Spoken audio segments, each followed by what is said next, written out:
甄嬛傳》看了800遍之後，我總覺得有人要跟我宮鬥。穿越的第一天，我就連夜找母親配齊了20個丫鬟，想陷害我私會外男的表姐被丫鬟團團包圍，連我的手都摸不着，氣得咬碎了3顆牙。進宮第一天，我就把寢宮附近10里絕地3尺，連10里外早已絕經的太后宮裡的麝香都被我挖了出來，想陷害我的貴妃，氣得連飯都吃不下。從此在宮中3年，我遇神殺神，遇佛殺佛，預判了所有人的預判。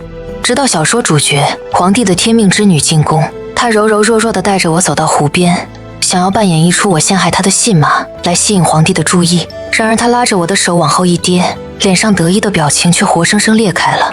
不是，你有病吧？誰家的湖是畫上去的？林婉英不可置信的对身下硬邦邦的沙子摸了又摸。这湖裡的水呢？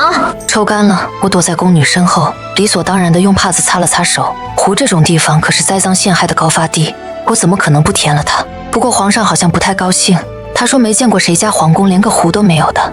沒辦法，我只能高價找來畫師一點一點染了一個人工湖。林婉英精神恍惚地盯着地上的沙子看了半天，過了好一會兒，她像是下定了某種決心，她掐了自己一把，淚眼婆娑地看向我。皇後娘娘，你為什麼呀？美人垂淚，梨花帶雨。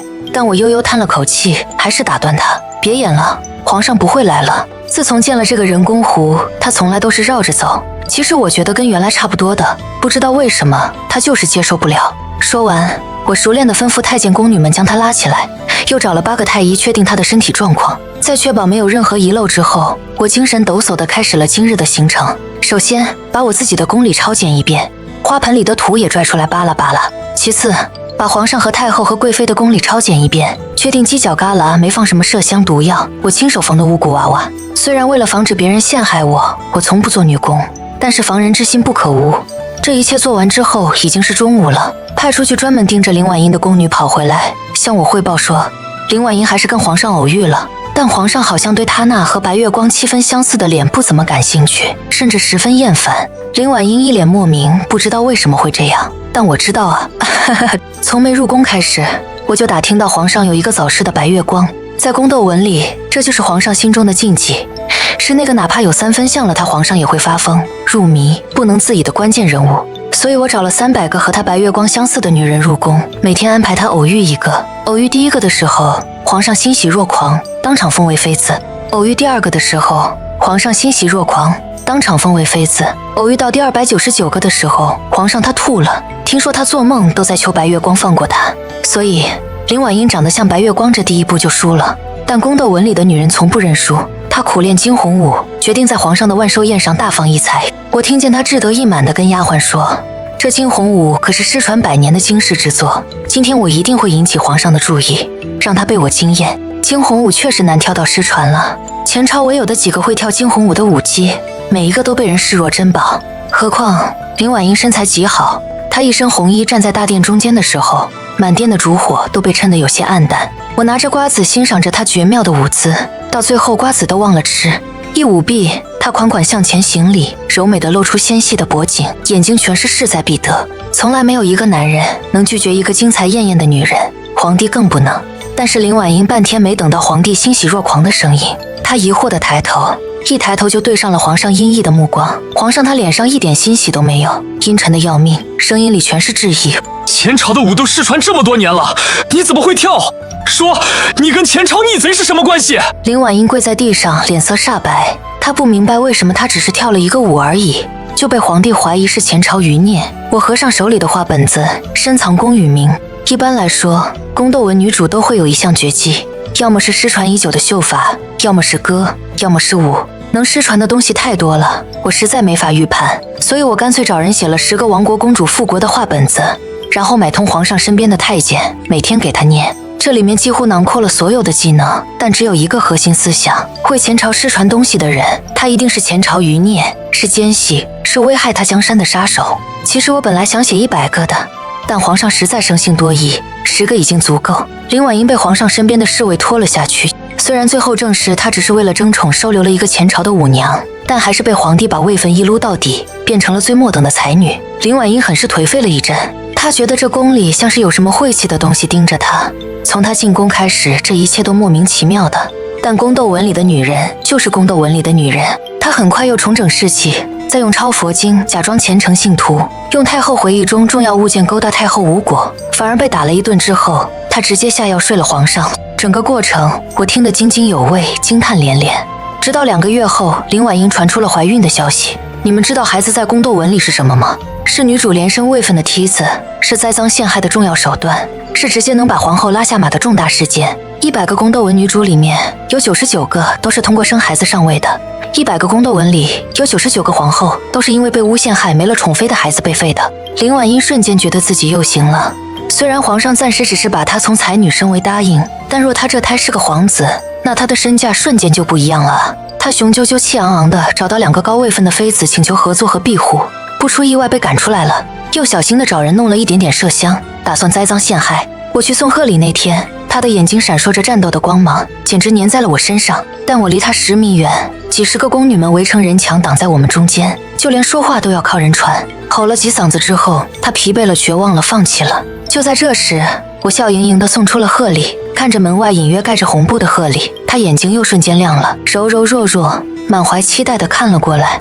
嫔妾謝過皇後娘娘，嫔妾日後一定把這件禮物放在床前，日夜朝拜。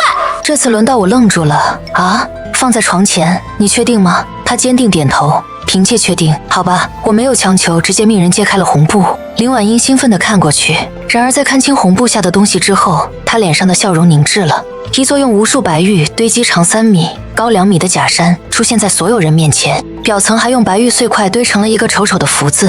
更重要的是，假山一眼望過去，一點雜質都能看得清清楚楚，裡面沒有任何可以藏東西的地方。我目光複雜地打量了一番他狹小的卧室，林答應有心了，但是這東西還是放外面比較好。他咬了咬牙，行，皇後娘娘放心，嫔妾還是會天天朝拜的。可以，我不太在意。轉身找來了10個太醫，讓他們從藥理、醫理、風水各個方面評判假山有沒有讓人流產的功效。結果當然是沒有的。林婉英牙齒咬得緊緊的，低着頭，不知道在琢磨什麼主意。就在這時，我伸出舌頭，在众目睽睽之下舔了那假山一口。這一次，他徹底瞪大了眼睛。我沒管他，各個方位都舔了一口。在他恍惚的目光中，我微微一笑。林答應畢竟懷着孩子，什麼東西總要仔細一些。今日本宮嘗了這假山，你也能安心一些。之後，我走出他寢宮不遠，就聽見身後咚的一聲，林婉英竟然被活活被氣暈了過去。心理承受能力太差了，我送禮實在是無奈之舉。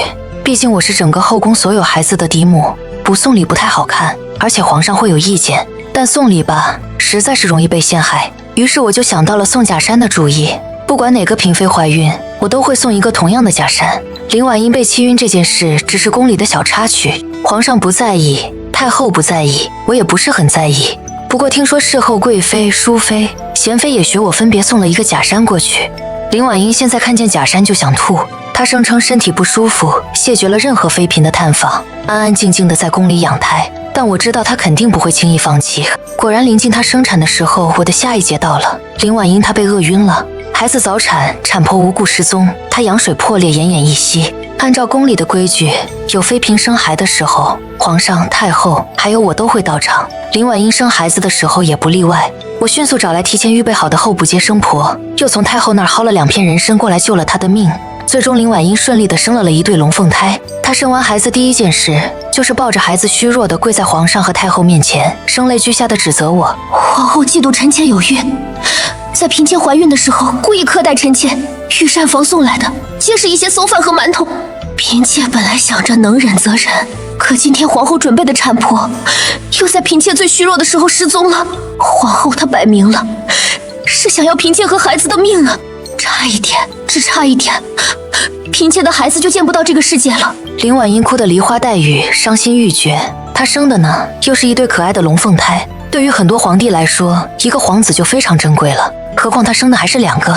龍鳳呈祥加上皇嗣，再加上外邊那一片，向來被稱作祥瑞的火燒雲，當真是 buff 疊滿了。林婉英從娘家帶來幾個的宮女跪下，和她一起哭了起來，要多可憐有多可憐。他們從旁邊拿出了還沒吃完的餿飯，嗚嗚咽咽地放到了皇帝面前，訴說着林婉英這些日子是多麼的慘。皇上面色陰沉，太后面色更陰沉。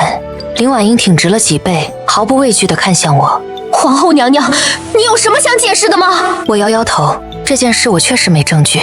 見我搖頭，林婉英眼裡全是能把我拉下馬的興奮。他抱着孩子跪在地上，朝着皇上和太后砰砰砰連磕了3個響頭。嫔妾不求別的，只求皇上太后能給嫔妾一個公道，處置險些害死嫔妾孩子的罪魁禍首。嫔妾的命不重要，但皇嗣何其珍貴，皇後娘娘，你應該為此事付出代價。我忍不住指了指自己，我嗎？當然。他眼中全是燃燒的怒火，眼底藏着的全是計謀成功的興奮。在他亢奮的目光中，我用團扇遮住臉，笑得臉都快爛了，死死咬着唇，沒敢笑出聲。林婉英抬起眼，又砰砰磕了2個頭，楚楚可憐地看向皇上。謀害皇嗣，該當死罪。皇上，您說應該怎樣處罰他？在他期待的目光中，皇上張開嘴，但遲遲沒出聲，只是疲憊地揉着額角。他看了看林婉英，又看了看這個世界，緩了好半天也沒說話。林婉英不解，林婉英迷茫，林婉英以為皇上有迫不得已的缘由，很難處罰我。她咬了咬牙，再次強調皇子的重要性，再次強調他九死一生的經歷。她說，無論任何人謀害皇嗣，都應該得到懲罰，沒有臣子會包庇謀害皇嗣的罪人。最終還是太后先開口了。她看了看天，看了看地，最終沉默許久，無奈地嘆了一口氣。你是說哀家謀害親孫子，並想處罰哀家嗎？林婉英臉上的憤怒變成了茫然。什麼？我想處罰的明明是皇後。太後有氣無力地看了她一眼。可從你懷孕的奮力、膳食，再到生產的接生婆，樁樁件件都是哀家親自經手的。宮中所有皇子都是如此。皇后她除了送過那塊石頭，什麼都沒幹。皇後她有病，看見懷孕的女人就起疹子、嘔吐、發抖、口吐白沫。但皇後是一國之母，為了維護皇室的臉面，這件事沒有對任何人說。就連宮中許多妃嬪也不知道，哀家只好接管了宮中所有懷孕妃嬪的日常。接生婆是哀家的人，你每天的飯菜哀家更是親眼見過。如果這2件事屬實，那動手的只能是哀家。林婉英臉色煞白，好像見了鬼。她張了張嘴，又張了張嘴。嫔妾不是這個意思，可能是嫔妾誤會了，事關皇嗣，嫔妾只是太緊張了。太后沒再說話，只是疲憊地擺了擺手，當即就要起駕回宮。林婉英站起來，踉蹌幾步追上去，試圖把哇哇大哭的孩子放到太後面前。太後娘娘，這是您的孫子，你聽他們想要皇祖母報呢。就算嫔妾確實產生了一些誤會，但這孩子卻是確確實實的皇室血脈啊！這是您的親孫子。這句話沒能留住太後，反而聽見這句話的太後仿佛身形都更佝僂了幾分。林婉英臉色煞白，又梨花帶雨地看向皇上。皇上，嫔妾沒有功勞也有苦勞，您……但皇上也不打算報，他擺了擺手，疲憊地叫來了幾個奶嬤嬤。罷了，帶34皇子和28皇女去幼兒園吧。啥玩意兒？這次林婉英是真的愣住了，她似乎無法理解現在的狀況。她一雙眼睛瞪得大大的，連懷裡的孩子被奶嬤嬤抱走都沒反應過來，喃喃自語：34皇子和28皇女是什麼意思？我路過，好心解答，字面意思唄，就是皇上現在已經有了34個皇子和28個皇女，他眼裡沒光了，仿佛失去了奮鬥的方向，不斷地重複着：這怎麼可能呢？這怎麼可能呢？我聳了聳肩，這有什麼不可能的？眾所周知啊，宮鬥文裡皇上一定子嗣艱難，起碼在女主出現之前要是這樣，不然總不可能讓女主的孩子在幾十個皇子裡面奮鬥吧。但一般情況下，宮鬥文裡男主的生育能力是沒有問題的。他沒有孩子的原因，一般是因為被皇後陷害、心繫白月光無心後宮等等。所以我抓住了重點，送了300個他白月光的替身進宮，又擔心他膩，又找了100個熱烈的、淡然的、有書卷氣、喜歡穿白衣的、喜歡穿綠衣的、喜歡穿紫衣的等等各種有氣質的女孩子，甚至怕她到時候會養成特殊審美，胖成湯圓的，瘦成骨架的，滿臉麻子的，年齡跟太後差不多的二嫁的，我全都給她來了一份。反正皇上有錢養得起，這個時代嫁誰都不如嫁天子。那段時間後宮當真是百花齊放，放眼望去全是懷孕的妃嬪。當第一個妃嬪懷孕的時候，我就借故稱自己有怪病，並當眾發病。太後理所當然地把照顧懷孕妃嬪的任務暗中接了過去。後宮第一個孩子出生的時候，皇帝和太後臉都快笑爛了，對着孩子愛不釋手。後宮第2個孩子出生的時候，皇帝和太後臉都快笑爛了，對着孩子全是慈愛。後宮第50個孩子出生的時候，皇帝沉默了。他說：“能不能讓這些妃子都絕育？”但後宮的數量實在龐大，皇帝決定自己喝絕育藥。但藥還沒入口，大臣們紛紛跪在他面前，表示龍體不可損傷。他要是敢喝，他們就一起割了自己。從來就沒有那本史書上會有那麼多大臣為了皇上成為太監的。皇帝沉默，皇帝摔碗，皇帝拿他們一點招都没有。後來他能忍就忍，忍不了的時候，每次宠幸妃子都會送一碗避孕湯藥，但還是會有漏網之魚和不願意喝藥的妃嬪，比如林婉英。太後的後背就這樣從挺直變成了疲憊，他們拿宮裡這50-60個孩子一點辦法也沒有。這個份例少了，那個說飯裡被下藥了，那個說某個妃嬪想要害他的小孩，最後還是我提出在宮裡搞一個育兒園，把所有皇子和公主全都放過去，方便統一管理。太后不會說，這已經是她第21次被陷害了，哈哈哈哈哈。這一次林婉英安靜了很長時間，就在我以為她會放棄的時候，她又重新燃起了鬥志。這一次我真好奇了，已知陷害我伤害她不行，這一點我防得絕對嚴實。已知陷害我偷人不行，因為我就算是如廁，也要10個宮女在門口守着。已知勾引皇上不行，因為皇上已經對女人脫敏了。已知親近太後不行，太後已經達到了看見她就頭疼的地步。已知生孩子也不行，因為後宮的孩子實在過於多了。這些都失敗的情況下，那他還會有什麼招數往上爬呢？很快我就知道了，他把自己變成了賢臣。江南的水患每隔幾年就要捲土重來，這一直都是皇上最頭疼的問題。他匿名獻上了自己的謀略，又不小心留下了一點能辨認出是他特徵的標記。最後他的方案被皇上選中，成功解決了水患問題。皇上非常高興，對他的才智進行了全方面的認可和誇讚，並且還升了他的位分。林婉英她當真是具備了所有宮鬥小說女主的聰明博學，幫皇上解決頭疼的事，但從來不邀功，而且每次都會主動後退，也不要賞賜，仿佛她本來不敢或者不關心這個問題，是因為心疼皇上看不得皇上那麼辛苦，所以才廢寢忘食的出謀劃策。這一次她的牌出對了，她這個表現迅速俘獲了皇上的心，位分一路從答應升到了貴妃，還得了一個封號惠惠貴妃，這我確實沒想到。嘿，失算了。時隔多次失敗，林婉英終於取得了顯著的成功。她現在走路帶風，看後宮所有妃嬪的眼裡都帶了鄙夷。而對於我這個她進階路上最大的敵人，她反倒恭恭敬敬，做足了溫柔小姨的模樣。偶爾在育兒所碰見，她還會溫柔地教她的孩子叫我母後。皇上不止一次地感慨她聰明，蕙質蘭心，我也不止一次地感慨她聰明。但我知道，貴妃不是她的終點，皇貴妃也不會是。所有宮鬥女主最後的目標只有一個，那就是我身下的鳳位。我不死她不休，我知道她對付我的方向變了。後宮和前朝息息相關，她知道宮鬥沒有用了，所以她打算在前朝做手腳了。眾所周知，每個宮鬥文裡的皇後都有一個超級好的家世，我也不例外。我爹是大將軍，我哥是大将軍，我弟弟也是大将軍，他們仨在百姓中的声望都超級高，算得上一句功高蓋主。所以我害怕皇帝對我家起疑心，不敢插手前朝的任何事。如果林婉英用前朝來對付我的話，我很難反抗。前朝对我来說局限性太大了，操作空間嚴重縮水，尤其是皇帝的通病，他會疑心每一個將軍。我們家手裡握着那麼多兵權，他早就想動了。林婉英此時不亞於瞌睡送來的枕頭，他跟皇上籌謀，暗中截了送往邊疆的糧草，又找理由扣了軍饷。此時正是寒冬，前線無銀無糧，頓時變得十分被動。恰逢此時，突厥再次入侵，他們兵强馬壯，吃得膘肥體壯，而邊關的將士1個月沒有收到糧草了。更可恨的是，不知道是誰泄露了邊關的布防圖。那一仗，我爹敗了，甚至連失3座城，將軍失城，這是嚴重的罪名。皇上借此要我爹和哥哥回京，並不允許他們帶任何的兵馬。是个人都知道，我爹要完了，我們家要完了。我被皇帝禁足，在寢殿裡急得團團轉。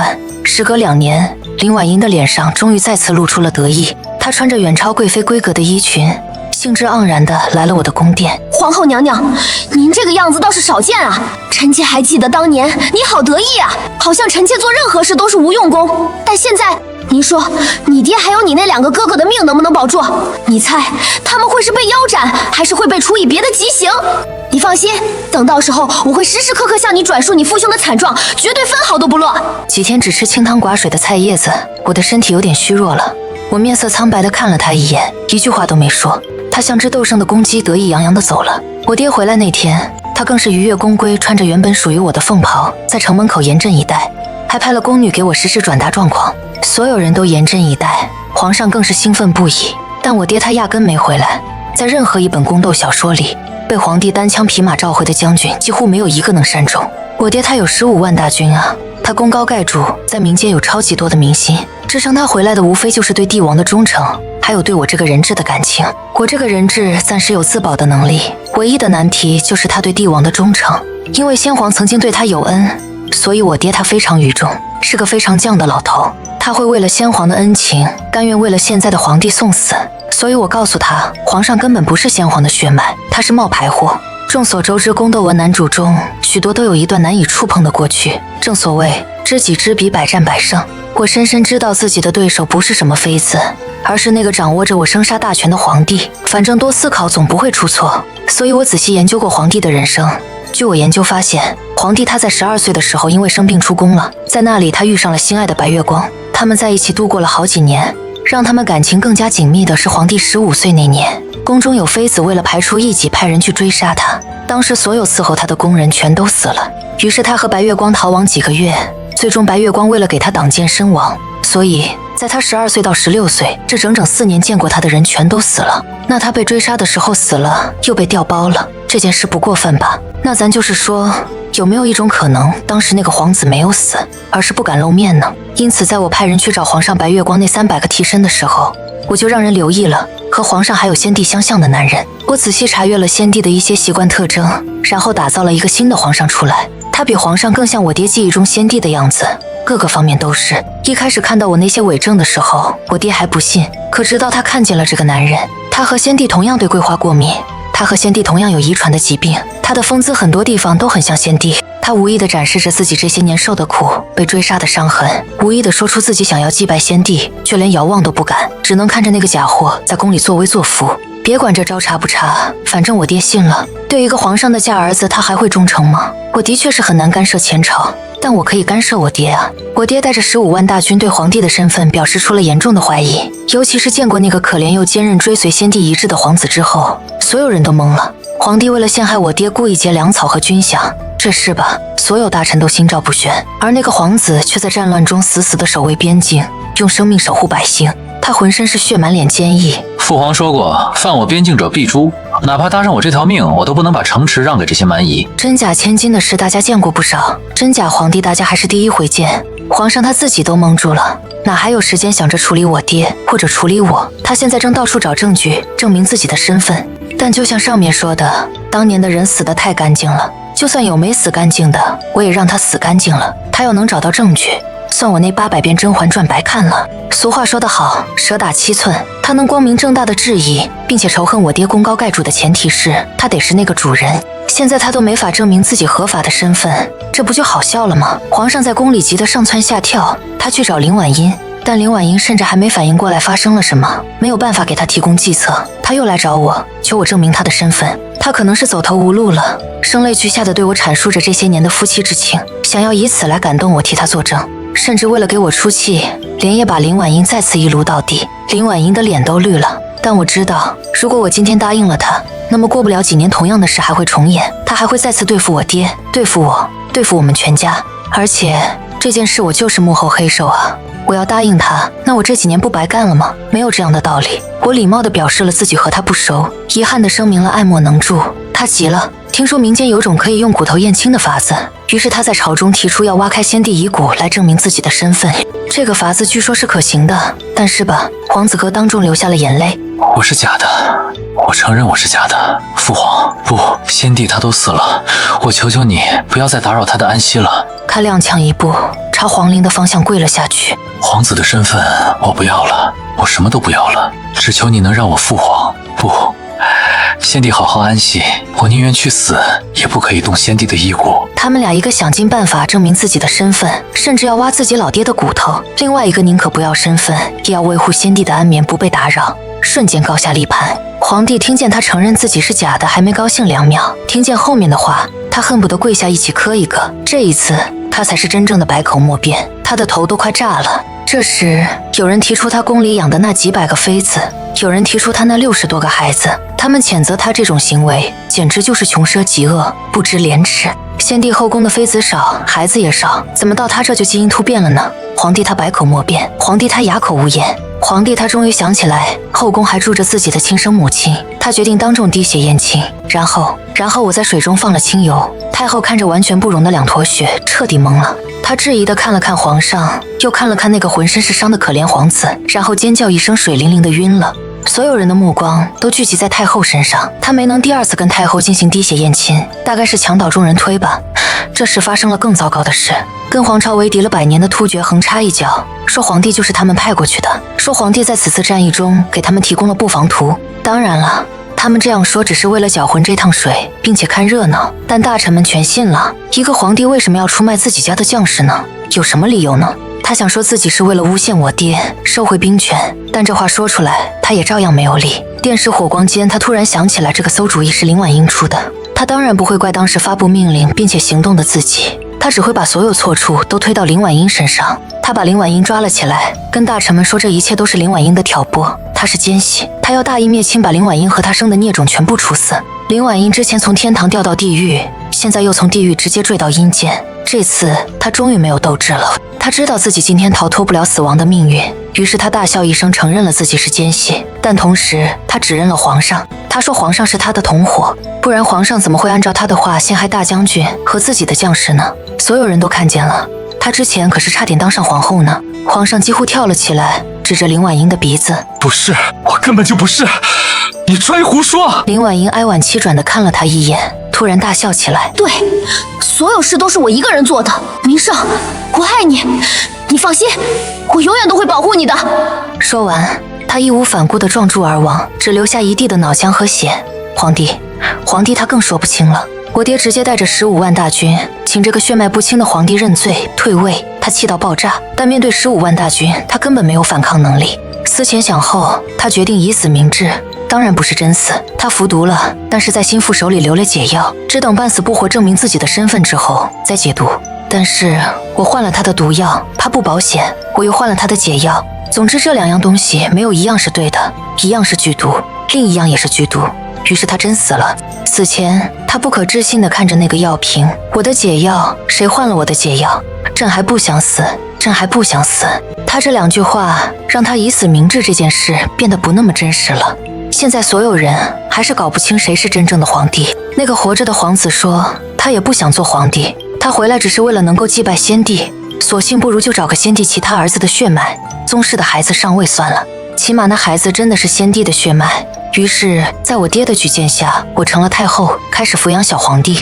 原先宮裡的妃嬪被我給了一大筆錢之後放出宮了，當初進宮他們是自願的，現在出宮也全憑自願。那些孩子我把他們遠遠送走了，稚子無辜，他們會平安長大，但是只能是作為普通人。原先的太後她出家了，她為了死去的皇帝傷心，但是她又搞不懂哪個是她的親生兒子，於是她決定讓自己斷絕塵緣，從此改名為莫愁。最後的最後，我爹帶着我2個哥哥弟弟殺回了邊關。這一次有着足夠的糧草，他大勝突厥，成功的搶回了原本屬於我們的城池。在一片慶賀聲中，我抱着一心只想吃年糕的小皇帝悠悠嘆了口氣：得，這還得養崽嘞。